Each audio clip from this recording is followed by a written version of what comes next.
que foi preciso.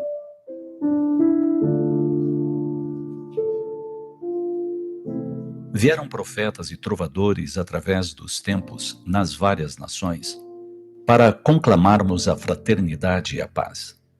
O governador planetário, Jesus, enviou precursores para que anunciassem a necessidade do ser humano ser mais irmão de seu irmão. Alguns falaram aos ventos.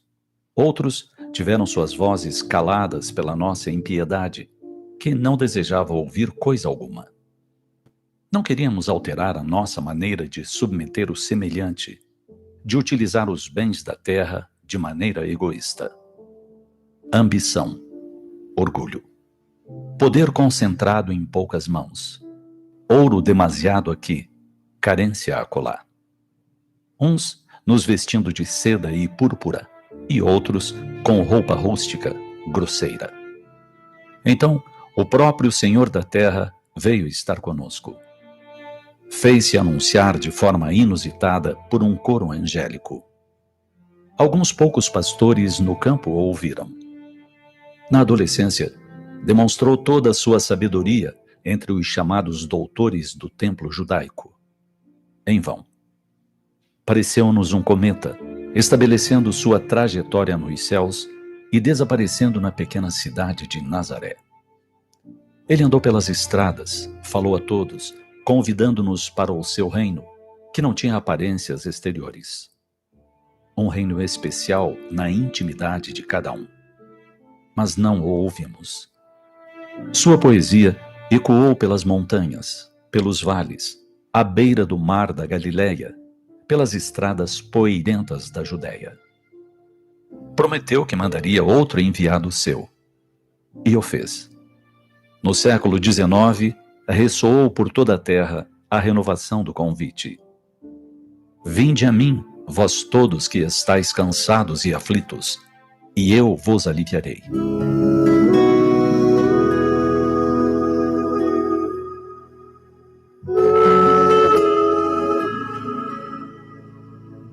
Desconsideramos os mensageiros e o chamado. Prosseguimos a viver como pessoas inconsequentes, abusando de tudo que a terra nos oferecia em abundância. Erguemos muros para nos distanciarmos de outros seres, esquecidos de que pertencemos a uma mesma e única espécie, a humana. Formulamos tratados separatistas, criamos guerras e guerrilhas em nome de ideias diferentes, de posse de territórios, de pedras preciosas e honrarias. Poluímos a água transparente dos rios e lagos com os produtos da nossa imprevidência, tornando-a escura e lamacenta. Também as pintamos de vermelho com o sangue de tantos irmãos que eliminamos em nossos tolos combates.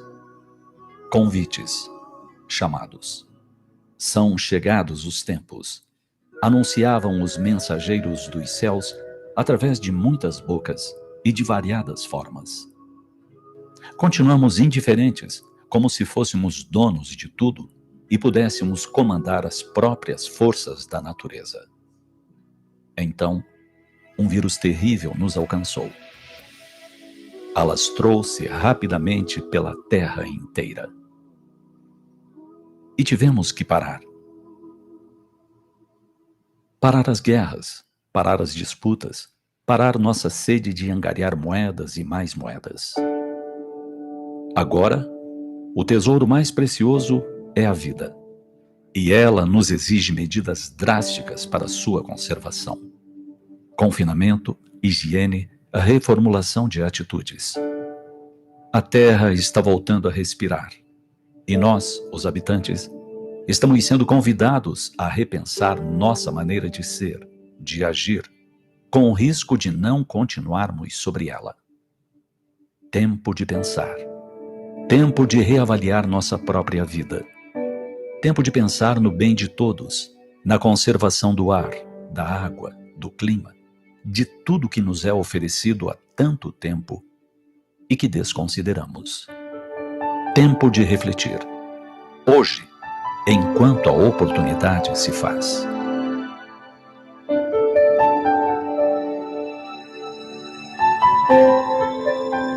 Os textos no momento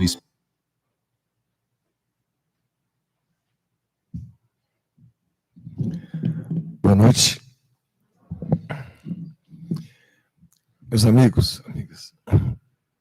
Hoje, em especial, o estudo que queremos compartilhar é destinado a todos e todos aqueles que, como eu especialmente, têm suas dúvidas, seus medos, fobias, saudades,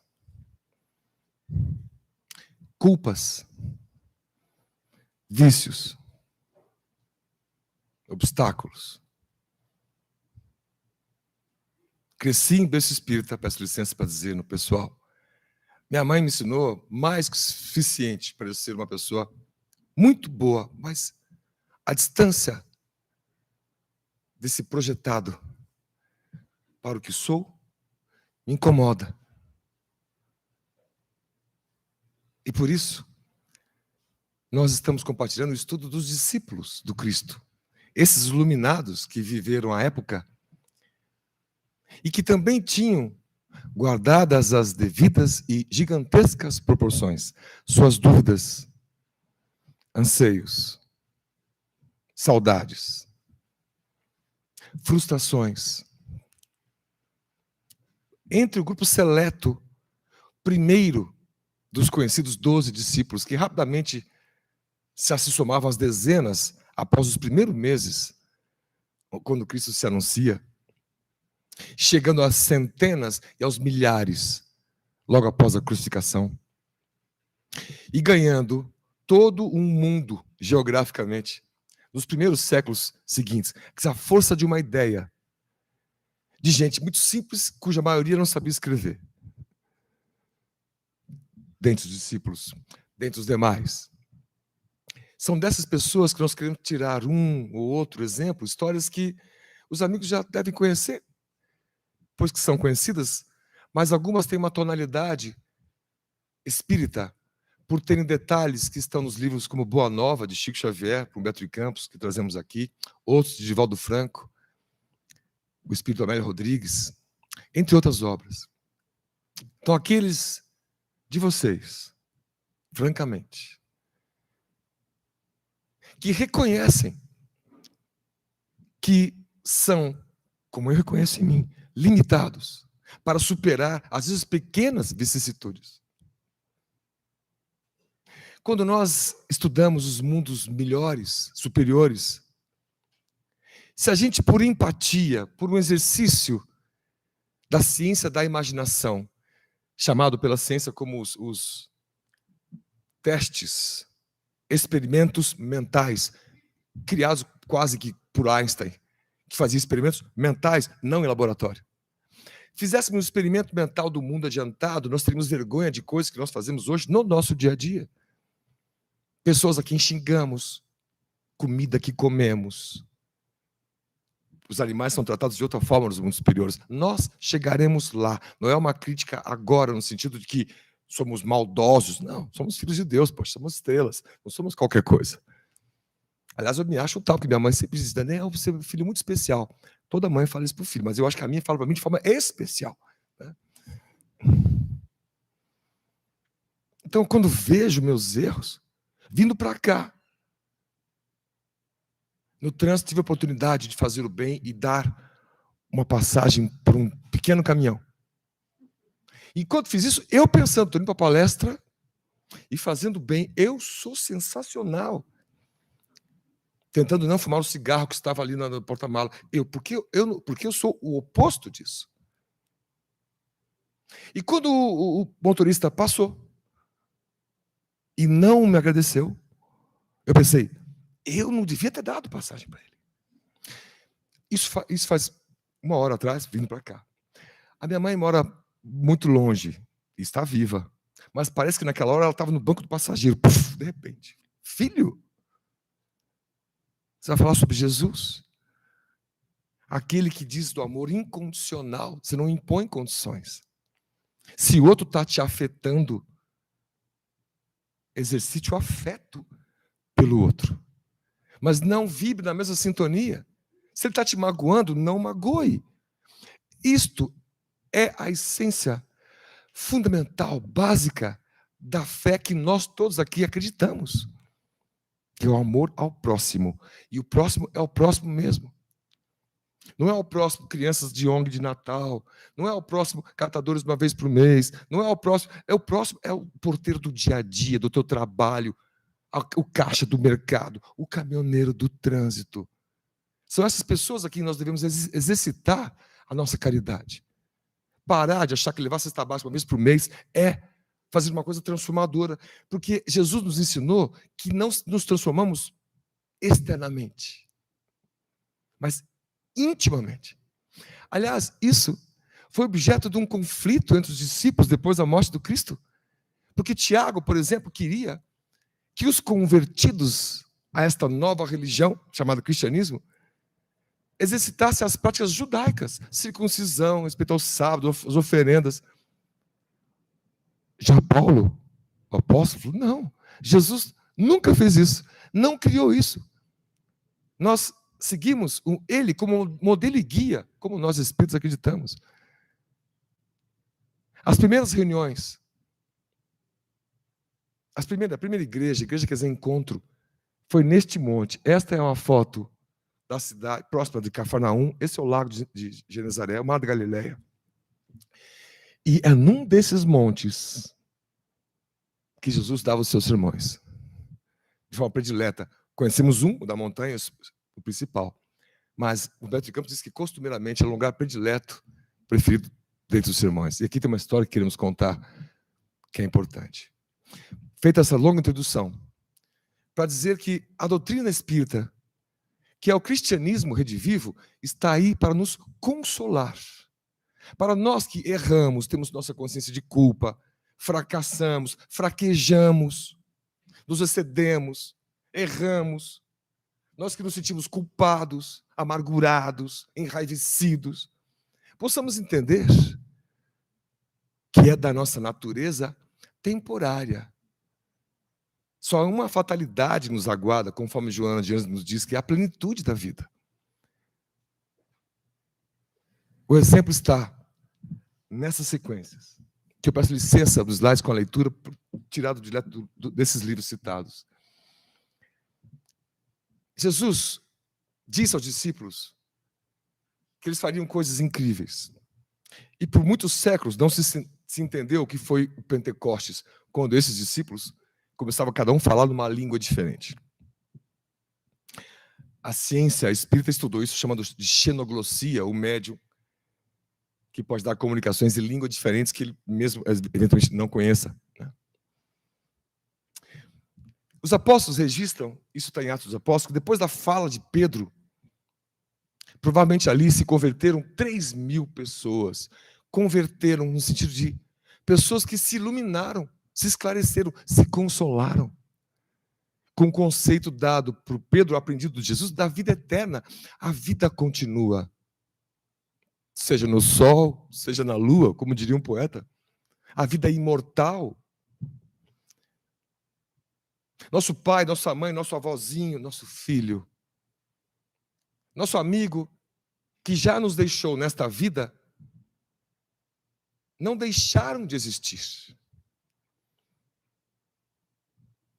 Estão mais próximos do que a gente pode imaginar. A gente é que tem que ir em direção a esse esclarecimento. Os livros relatam que a prática desses convertidos, ou seja, pessoas que fizeram uma nova conversão de si mesmos. Até então a pessoa era amargurada, acordava de mau humor, gritava com o almoço, acordava com o sol da tarde, reclamava do sol da tarde, reclamava que a noite estava muito quente, como a de hoje, que está uma delícia. Amarguradas. E de repente, uma iluminação, meu Deus. Jesus, esse sol, diz que há um mundo interior muito mais infinito, muito maior, infinito, de potencialidades dentro de cada um de nós. Podemos fazer o que ele fazia e muito mais, como ele disse, brilhando a nossa luz. As pessoas vendiam seus bens. Isso não quer dizer de uma ideia de que todo mundo era para ser pobre. Essa é uma visão equivocada. 2 dos fariseus, que eram especialmente provocados, né? Cutucados pelo evangelho e por Jesus. Nicodemos e José de Arimateia eram ricos fariseus e ajudavam a sustentar o Cristo e os primeiros discípulos nas suas demandas primeiras e mais urgentes. José de Arimateia conseguiu o túmulo onde Jesus foi colocado na pedra. Túmulo não, né? A pedra. Então não é uma questão contra a riqueza, jamais. Mas na prática, dedicada completamente à vida espiritual, a decisão deles era, com esses recursos vendidos, eles fomentavam e financiavam as pequenas atividades sociais que já começavam a existir. Nós chamamos isso das primeiras ONGs. Como é um assunto que me interessa particularmente, passamos a chamar de essas organizações cristãs as primeiras ONGs da história. De atender as pessoas, com seus conflitos, as suas dificuldades. O conflito que nós citamos agora há pouco começou a se dar nisso porque o apóstolo Paulo dizia que não é necessário nenhum ritual externo para seguirmos o Cristo. E nenhum local específico de adoração como um templo. Porque as reuniões que ele fazia eram na beira do monte, sob as árvores, sob as oliveiras. Incrível isso, né? Como o Chico Xavier, que fazia na sombra do abacateiro. Né? Momentos que eram iluminados. Se pudesse tirar uma fotografia do mundo espiritual naquele momento do Chico Xavier, nas suas preces, e no abacateiro, a gente ficaria iluminado também. Então, o conceito de família espiritual. Então, eu não protejo só meu filho, minha filha genética, minha esposa, meu marido, meu cunhado, meu primo, minha sogra, meu sogro. Eu não protejo só os meus. Que todo mundo que compartilha um ideal cristão passa a ser da mesma família. E como toda família, tem as suas dificuldades de ajustes de convivência, porque nos filigramas podemos pensar de forma diferente, e assim se dava ali. Porque conforme eles foram se desprendendo dessas rituais externos, e nós estamos falando isso, gente, é para nós pensarmos não só há 2000 anos, mas hoje em dia. Eu sou de uma geração, minha idade, das pessoas que eram católicos que se convertiam ao espiritismo. Muitos de nós, por muito tempo eu fiz isso, eu mudei a missa para palestra. E a falta da hóstia eu substituo pela água fluidificada. O resto eu sou o mesmo. Não, então não mudou nada. A doutrina não pode ser consoladora.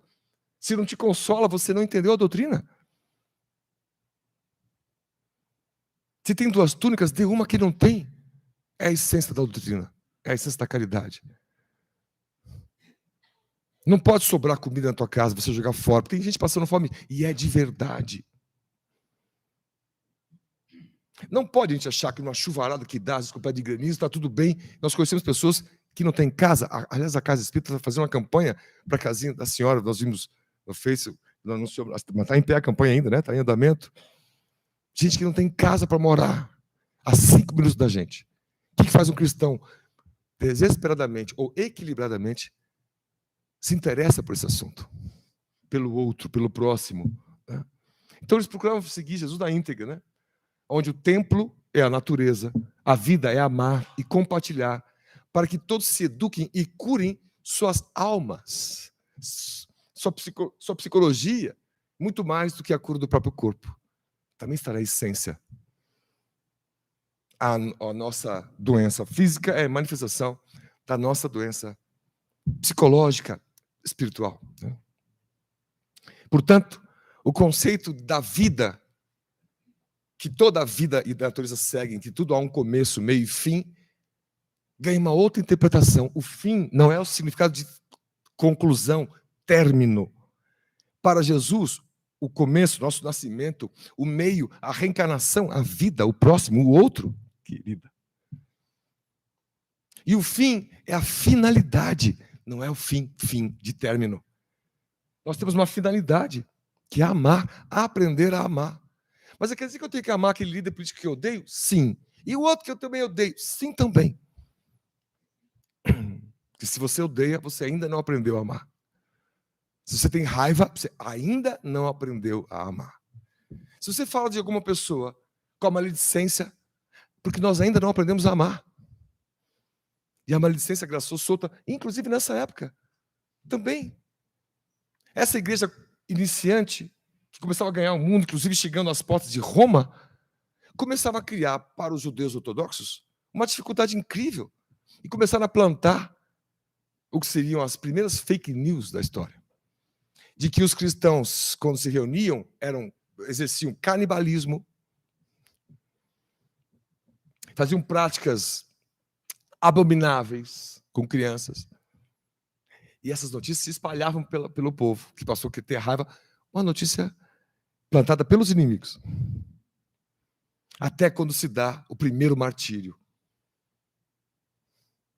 E o jovem Estevão, que estava coberto de razão e cheio do coração, foi condenado à morte pelo apedrejamento. E quem assiste? Um outro, não muito menos jovem, chamado Saulo, cuja história conhecemos. Você veja que coisa incrível, que ele era dono de si, se achava o dono da verdade. Mas depois, no episódio que nós conhecemos, na cidade de Damasco, onde aquela luz, aquele clarão o ofuscou, ele se cegou, o clarão era Jesus se manifestando para ele.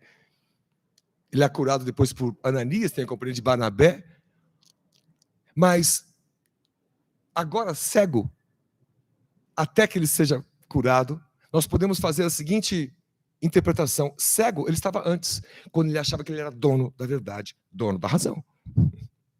Agora que ele passou a não enxergar com os olhos do corpo, ele passou a enxergar com os olhos da alma.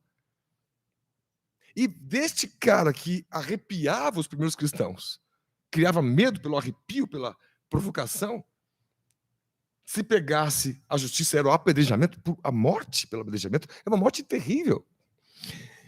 Esta figura fez uma outra versão de si, com tal intensidade, que ele ajusta até o nome, para romanizar o nome, né, para Paulo, de Saul, né, o nome oriental, para o nome ocidental, Paulo. E não ataca mais ninguém, pelo contrário, passa a ser atacado por todos, inclusive pelos cristãos, que diziam: você nunca conheceu Jesus, você perseguia a gente agora. A desconfiança. A desconfiança. E alguns aprendizados mais lindos vieram de Paulo.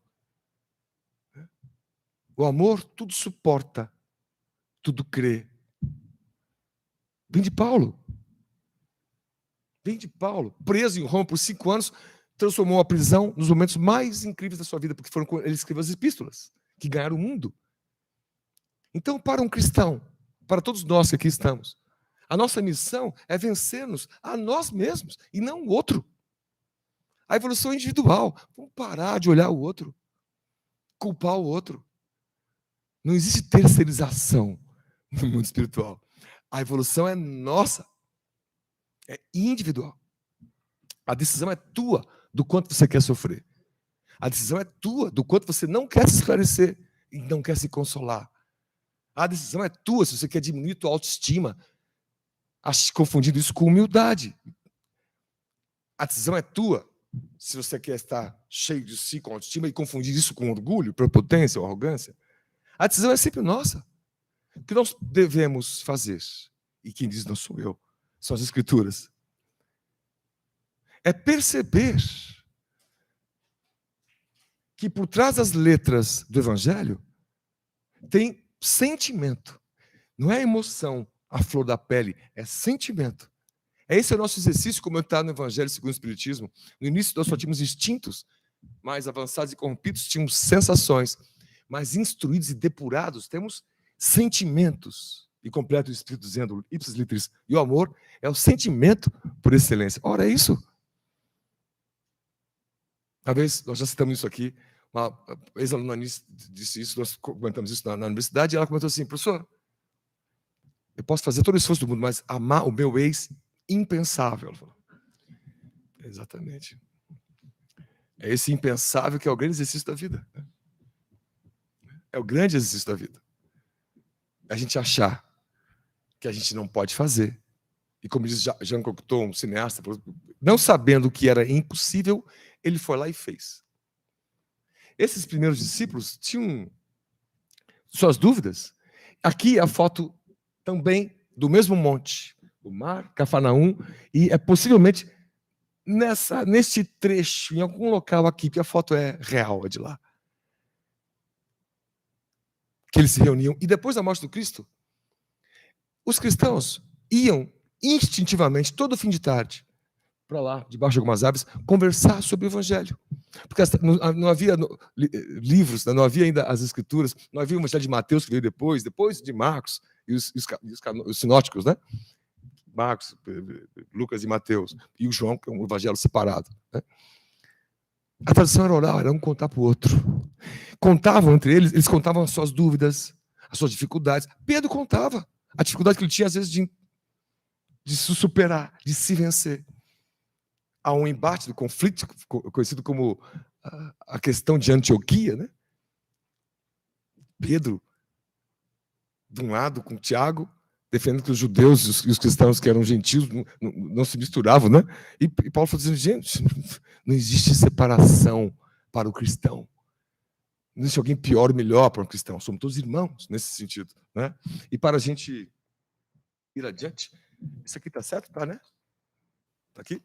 É? Aqui. Isso. Aqui. Já depois da morte do Cristo, eles estavam com saudade. Pedro resolveu voltar de Jerusalém para Cafarnaum, para eles tocarem suas vidas, trabalharem, pescarem. Né? E tinha esse hábito de se encontrar no fim da tarde, ao pé do monte, o mesmo onde eles faziam as pregações. E todos com aquela saudade, imaginando assim, poxa, ele vai voltar, vai aparecer, para se despedir, para dar um oi. Era a expectativa das pessoas. Num dia, conta o Espírito Humberto de Campos, no livro Boa Nova,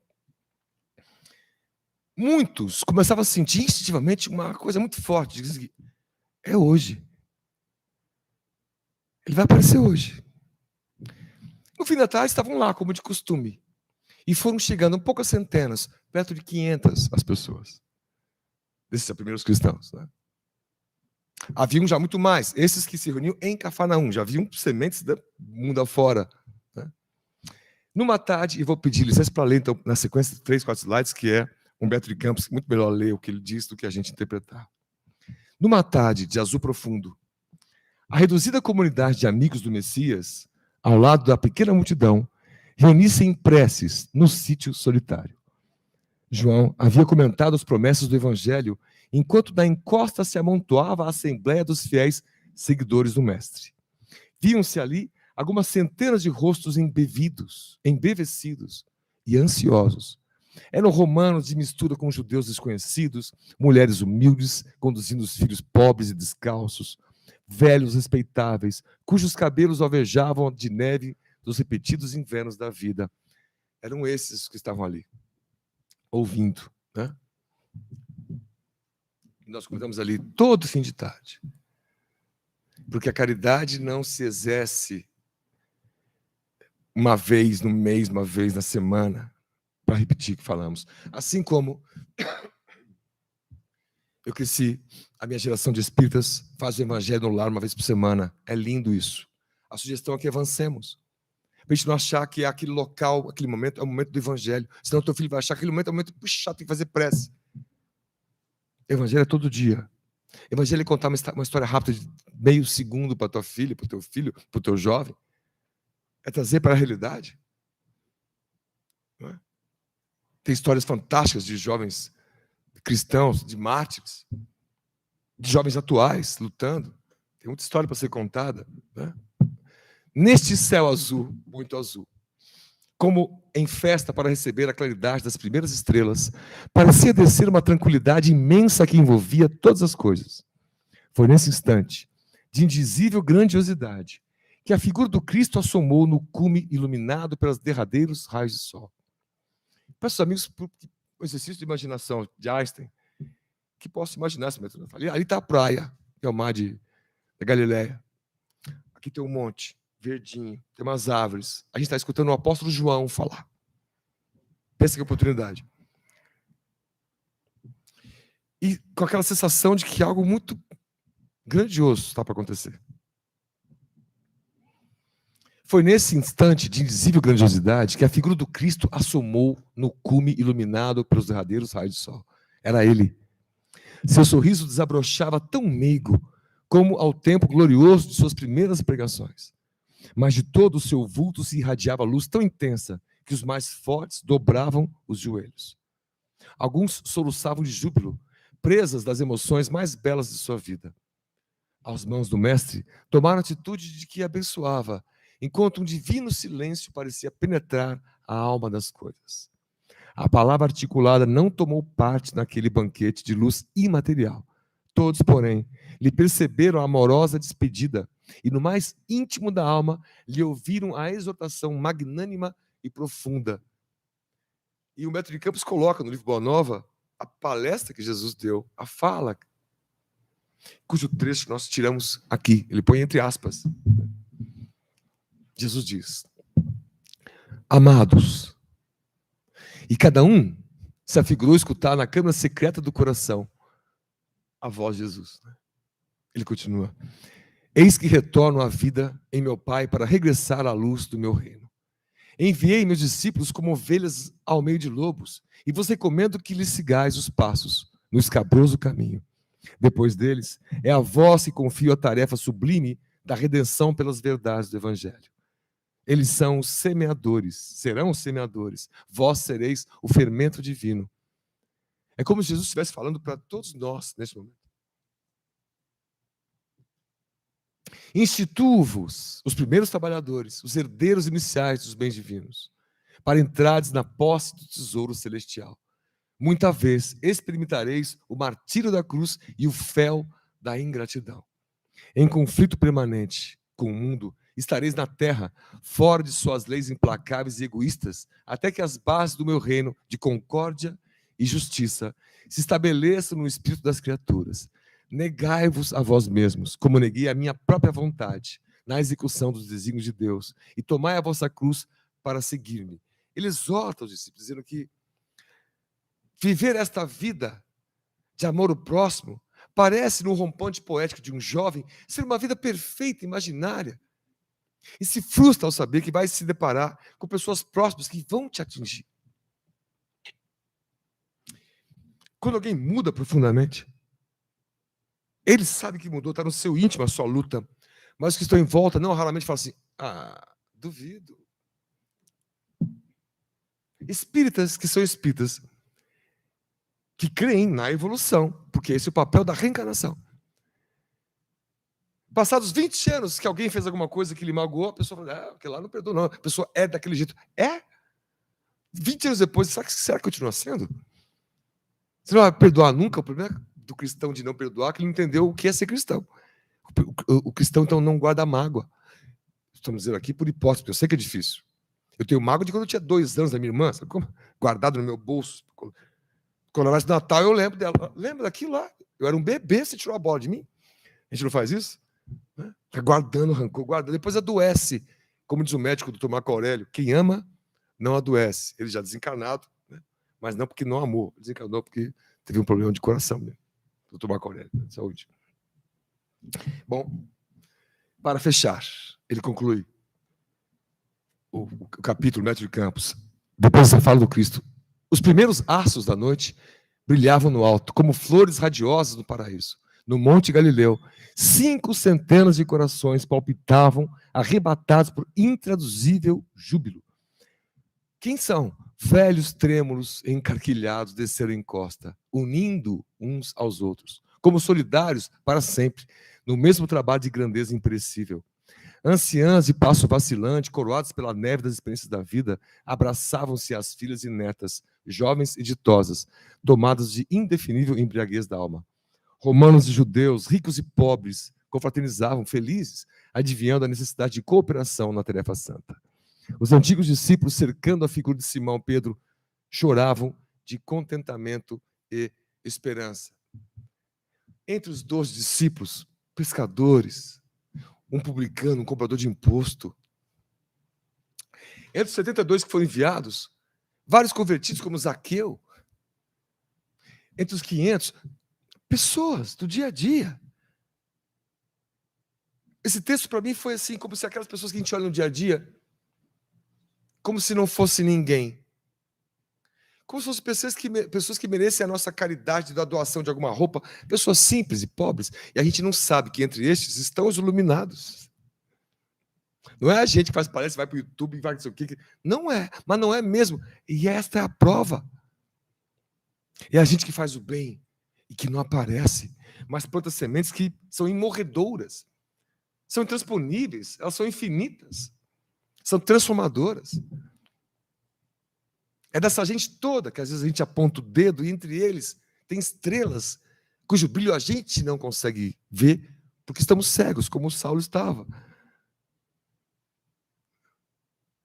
Achar que a gente é melhor por causa da nossa religião ou da nossa condição social já é em si o sintoma do teu orgulho palpitando. E nosso trabalho é vencer, conforme está no Livro dos Espíritos, o nosso orgulho.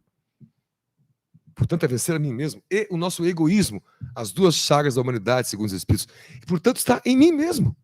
As duas palavras remetem a mim, ao trabalho de eu me mudar. A culpa não é do teu marido, não é da tua esposa, é tua. Sinto muito dizer isso porque eu sou culpado pelas minhas coisas. Estou aprendendo com Jesus isso. Se você não é culpado, não assuma a culpa. Mas não transfira, não maldiga. Rebata a vida com o coração e não com a mão. Fale as pessoas, não grite.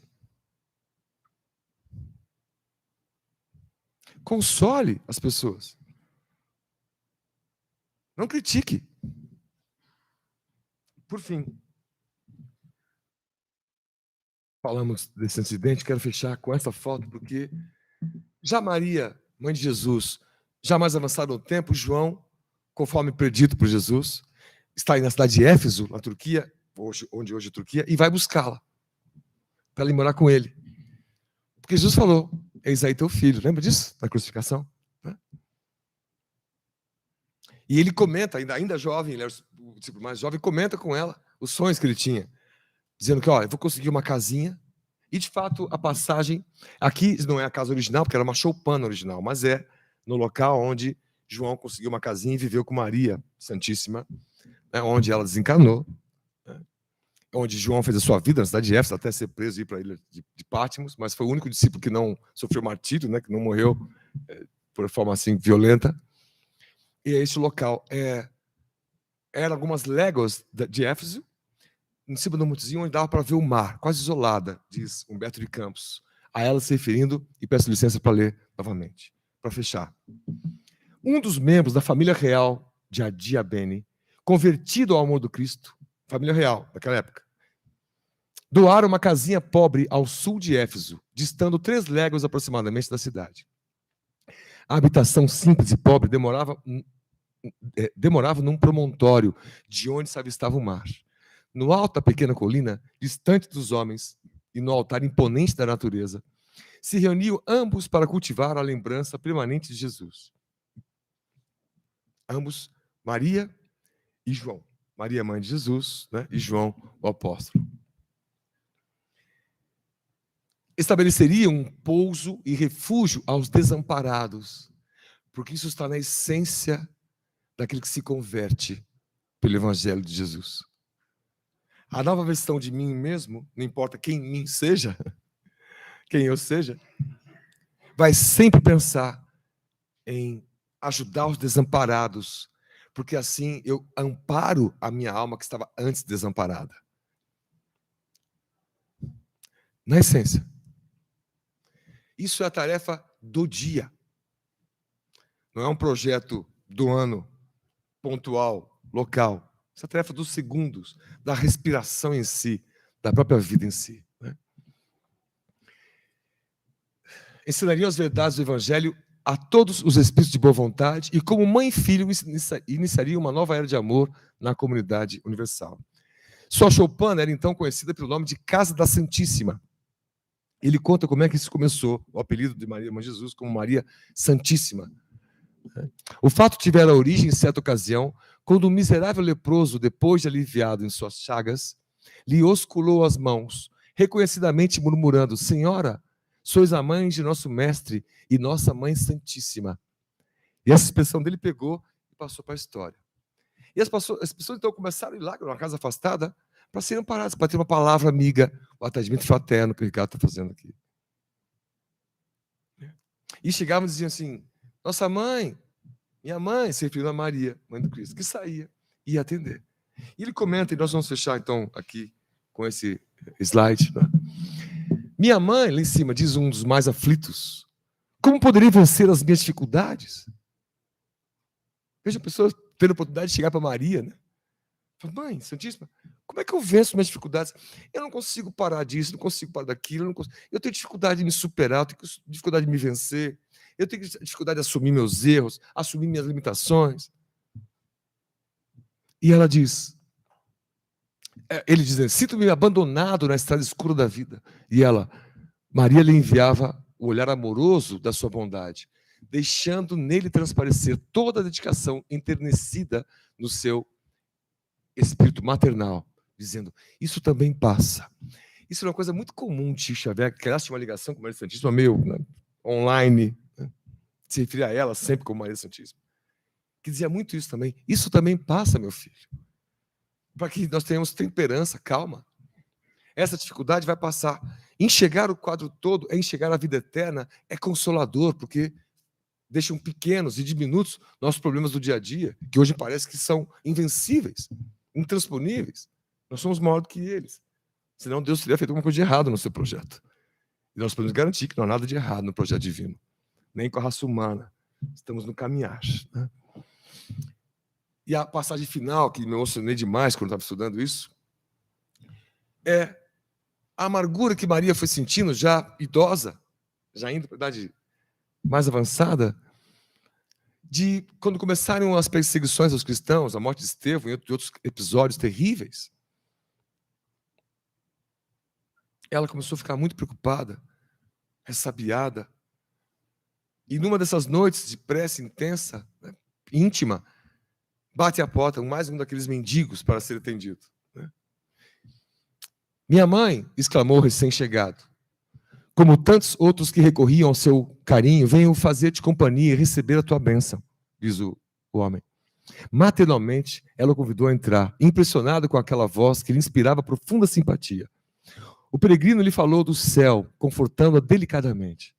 Comentou as bem-aventuranças divinas que aguardam a todos os devotados e sinceros filhos de Deus, dando a entender que lhe compreendia as mais ternas saudades do coração. Maria sentiu-se empolgada por tocante surpresa. Que mendigo seria aquele que lhe acalmava as dores secretas da alma saudosa, como bálsamos tão dulçurosos? Nenhum lhe surgira até então para dar, era sempre para pedir alguma coisa. No entanto, aquele viandante desconhecido lhe derramava no íntimo as mais santas consolações. Onde ouvir aquela voz meiga e carinhosa noutros tempos? Que emoções eram aquelas que lhe faziam pulsar o coração de tanta carícia? Seus olhos se umedeceram de ventura, sem que conseguisse explicar a razão de sua terna emotividade. Foi quando o hóspede anônimo lhe estendeu as mãos generosas e lhe falou com profundo acento de amor: minha mãe, vem aos meus braços. E aí, então, ela passa a enxergar aquele mendigo na sua forma real, e era o seu filho Jesus vindo consolá-la. Como se tivesse consolar cada um de nós, dizendo: meu filho, minha filha, isso também passa. Confie. Quem se foi, não se foi. Nós ainda iremos encontrá-los.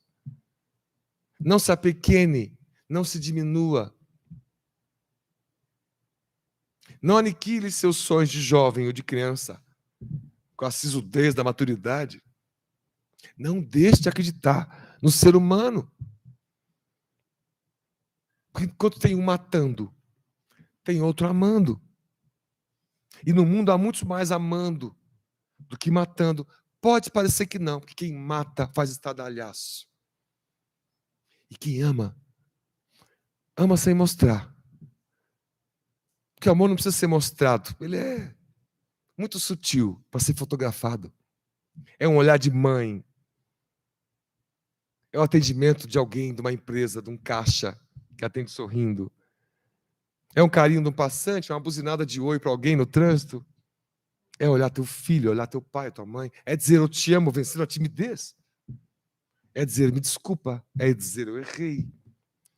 São essas criações, filhos do amor, que nós vamos entendendo e voltando ao sermão da montanha para entender a mansuetude, é amor, bem-aventurados os mansos, os humildes, os pobres de espírito, os que se sentem injustiçados, perseguidos. Vamos em frente. Porque Jesus está à nossa frente, em nossa mente, como um esclarecimento. Agora deixar escorrer, para que essas ideias se transformem em amor de fato, em prática de fato, em caridade de fato, que respira e vibra a todo segundo.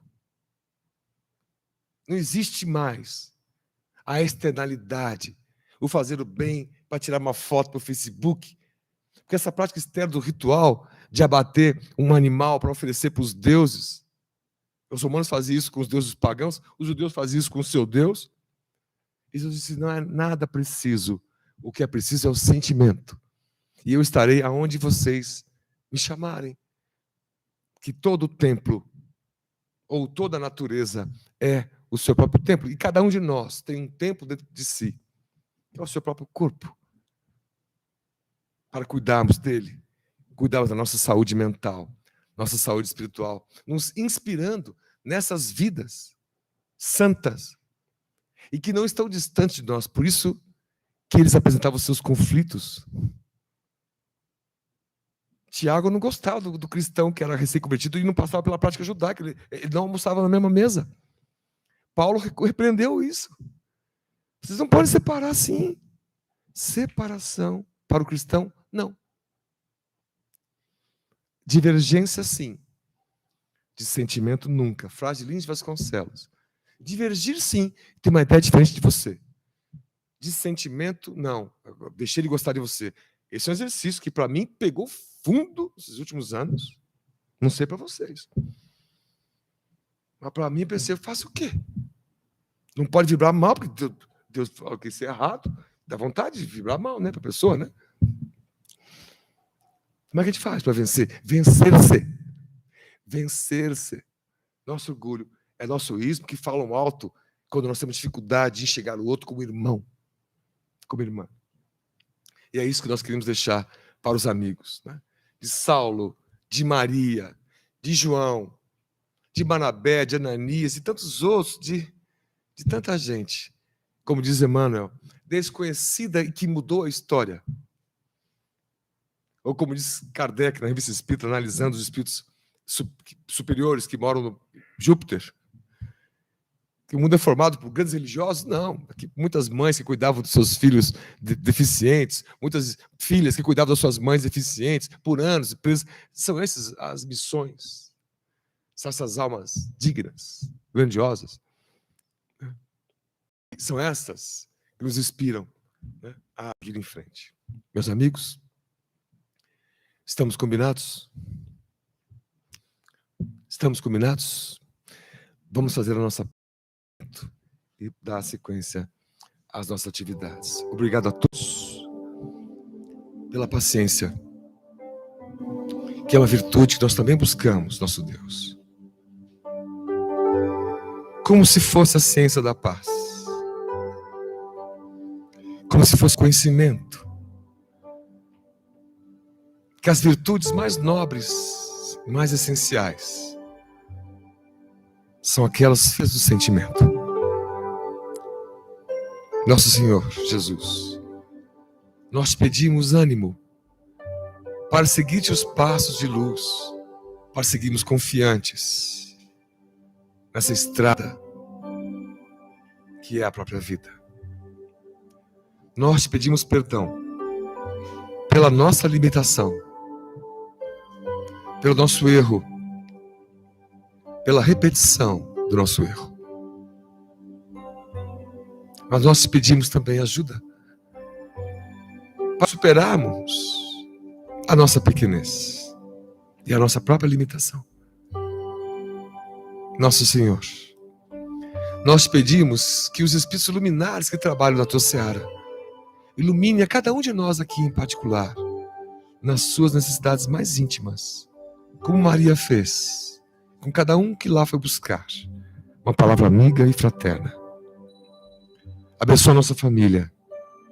E não só a nossa família, mas a nossa família espiritual. Senhor, abençoa as crianças, especialmente as crianças.